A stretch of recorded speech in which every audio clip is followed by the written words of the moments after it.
sa Santos nga Ebanghelyo sumalang sa Marcos.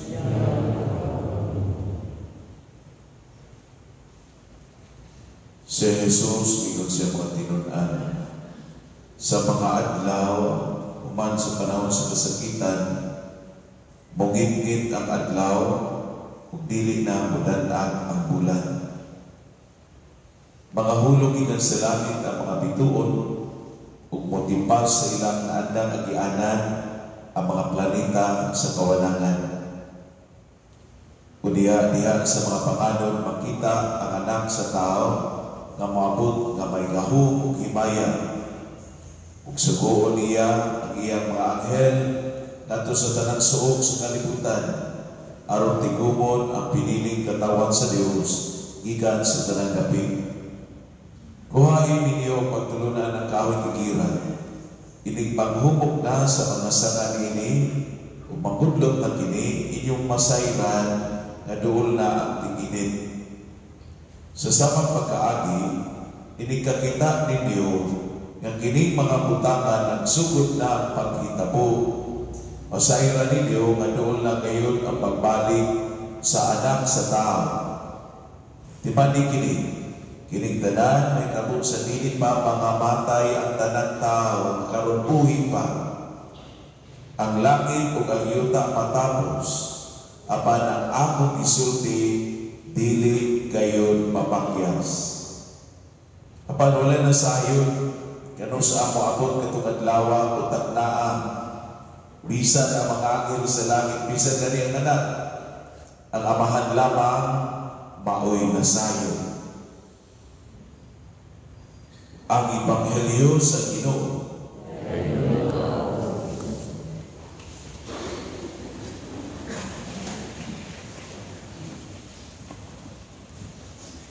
I presuppose na may pagkalibutan ng lapos kaysa bulan ang inyong gusto.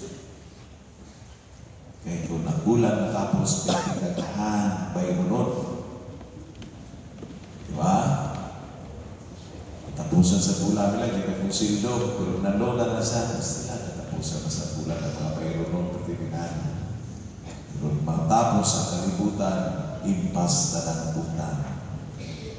Wala nang video, kaya very serious early in the morning today. Pato pa ni Pope Francis, we must have the joy, the humor of God. Bisan pa sa mga problema sa kinabuhi, nga ako karoon na ginaladala of so many phases of those difficulties, nga ako karoon na gihambing o gisaling na ito sa Ginoo. Kung diini nga mo magpagbasa karon, Daniel, ihausap sa kanang pagbasa, libro, ug sa Ebanghelyo karon, kuha diya sa basahan sa Marcos, nagdala ka nato sa pagbabalando, sa pagbalik sa Ginoo, the end times, ang katapusan sa kalibutan. You might be wondering why. Pero, tungod kayo, we are about to end the liturgical calendar. That would be on next Sunday. Then the next Sunday is the beginning of the new liturgical calendar. Kumbaga, kung sa civil, murag January na to, the first Sunday of Advent, the new year.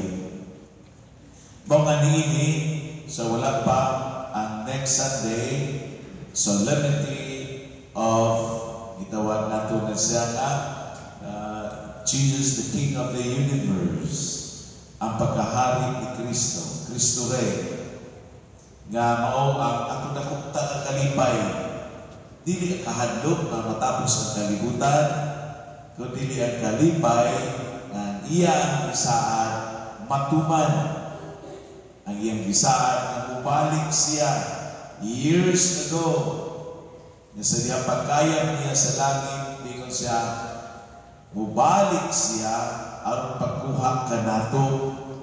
O gani ang promise niya na mao sa paghuptan sa ato mga katigulangan nga miingon niya nga mubalik siya nga doon na pa'y buhi karon posible sa atong kapanahunan.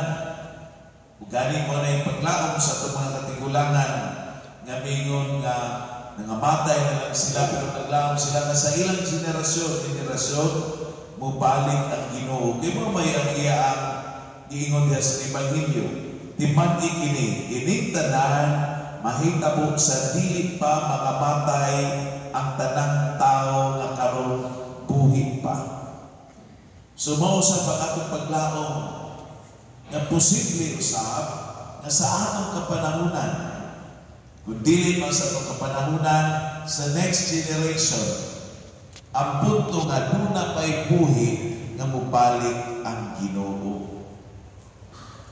Ug mao ka na ang atua karon nga danon sa pagpamalandong nga ikalipay bagyo nato nga makiguban ang Ginoo ug nagpakawili kita sa iyang pinuhat sa kalibutan. Naa ba ang atong desire really not to focus on the created but on the Creator? Dili sa panag-iya o dili sa tak-iya sa mong butang. Kung nalipay kita sa iyang pagbuhat ng kalibutan, unsa pa ka ang atong nagkalipay nga maangkon o mauban nato ang magbubuhat ni ining tanan.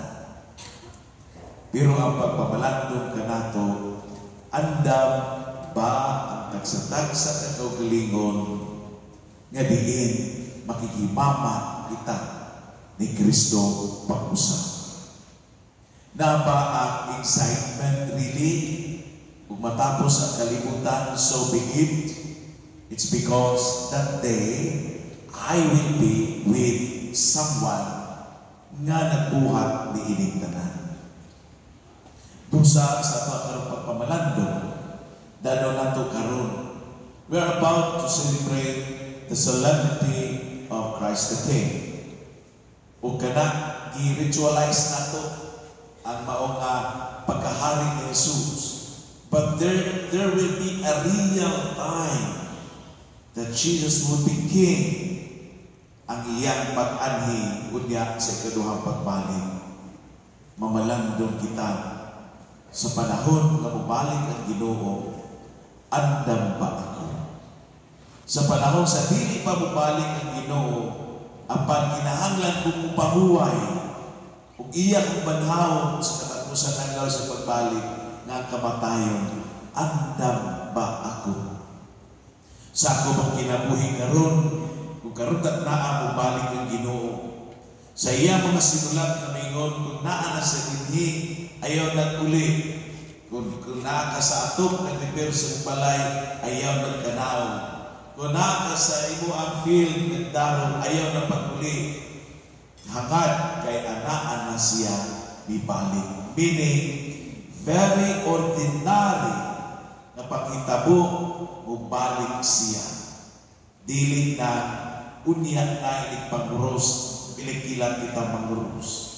Unya na kung dinog mo yung mato mo si Bagay, hapit na mubalik ang Ginoo. Unya kung na yung makatalagman, mato mo si Bagay, hapit na mubalik ang Ginoo. No.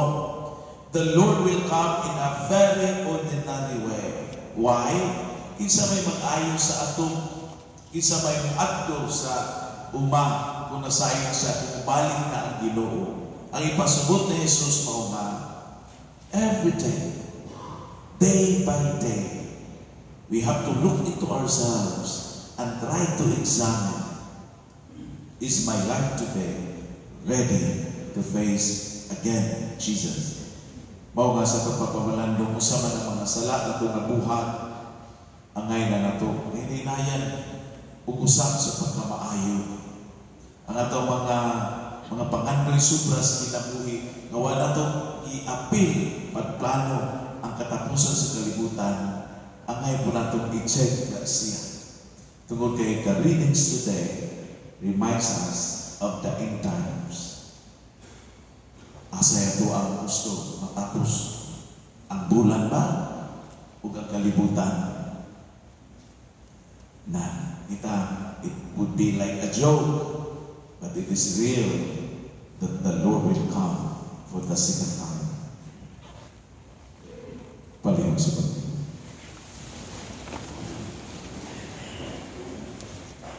At huwag karon galito ko ng atong pag